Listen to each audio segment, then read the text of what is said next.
नबी करीम सल्लल्लाहु अलैहि वसल्लम का इरशाद है कि जो आदमी ना फरमानी की जिल्लत से निकलकर फरमाबरदारी की इज्जत की तरफ आ जाए तो अल्लाह ताला बगैर माल के उसको गनी बना देंगे, बगैर खानदान के उसको इज्जत अता फरमाएंगे, बगैर लश्कर के उसकी मदद फरमाएंगे। रिवायत है कि नबी करीम सल्लल्लाहु अलैहि वसल्लम एक रोज सहाबा कराम के पास तशरीफ लाए और इरशाद फरमाया कि तुमने किस हाल में सुबह की? तो उन्होंने अर्ज किया कि हमने इस हाल में सुबह की कि हम अल्लाह ताला पर ईमान रखते हैं।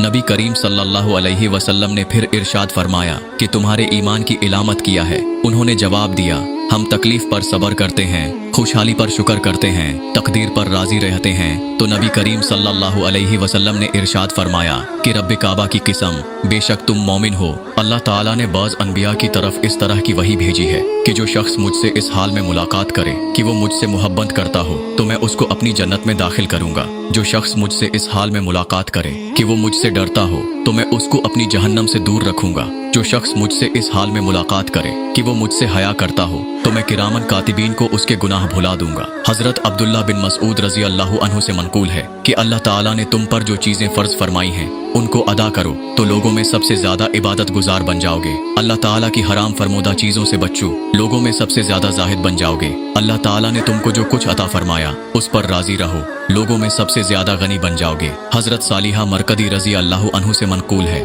कि वो बाज मकानों के पास से गुजरे, मकानों को मुखातिब करके इरशाद फरमाया कि तुम्हारे पहले मालिक कहाँ चले गए? तुम्हारे अंदर पहले रहने वाले कहाँ हैं? हातिफ गैबी ने आवाज दी, उनके निशानात मिट गए, उनके आमाल उनकी गर्दनों में हार बनाकर डाल दिए गए, उनके जिस्म मट्टी के नीचे बोसीदा हो गए। हजरत अली रजी अल्लाह अन्हु से मनकूल है कि जिस पर चाहो एहसान करो, बस तुम उसके अमीर हो, जिससे चाहो सवाल करो, बस तुम उसके गुलाम हो, जिससे चाहो इस्तगना इख्तियार करो, बस तुम भी उसके मिसल गनी हो। मसाइब से मत घबराइए, इसलिए कि सितारे अंधेरों में ही चमकते हैं। हजरत इब्राहिम रजी अल्लाह अन्हु से मनकूल है कि उनसे दरियाफत किया गया कि तुमने किस चीज की वजह से जहर को इख्तियार किया? उसने इरशाद फरमाया कि 3 चीजों की वजह से। मैंने देखा कि कब्र वहशतनाक जगह है और मेरे पास मेरा कोई मोनस नहीं। मैंने देखा कि रास्ता तवील है और मेरे पास तोशा नहीं। मैंने देखा कि फैसला करने वाला खुदाए जब्बार है और मेरे पास कोई हुज्जत नहीं। हजरत शिबली रजी अल्लाह अन्हु से मनकूल है कि जो बड़े आरिफ हैं वो मनाजात में कहा करते थे कि इलाही में अपनी हाजतमंदी और नातवानी के बावजूद पसंद करता हूँ कि अपनी तमाम नेकियां आपको बख्श दूं।